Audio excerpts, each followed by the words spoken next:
We live in an age of instant connectivity. Everything needs to happen now. When we want to search for something, we go to Google. When we want to buy something, we go to Amazon. When we want to connect with people, we go to WhatsApp and Facebook. But when it comes to connecting with ourselves, the internal connectivity, have you ever wondered, when everything that we do in life is to be happy, the very act of being happy is something that we postpone to the future? When this happens, I will be happy. When I get the thing that I desire, I will be happy.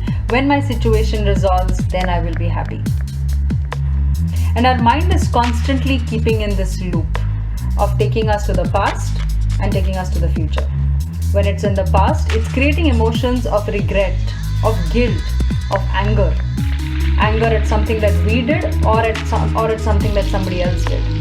When we're in the future, we're living in fear. Will this happen? Will that happen? Am I in the right place today?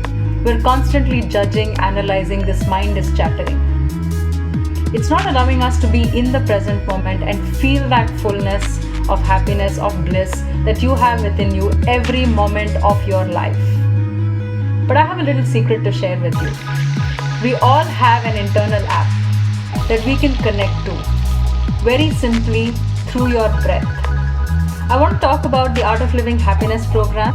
In this program, we teach this beautiful technique called the Sudarshan Kriya, which is a certain set of rhythmic patterns of your breath, which helps you calm down your mind, relieve the stress that you are going through, and help feel that happiness within you yet again. It's an opportunity not to be missed. So come experience this joy that is happening all over the country. Register now.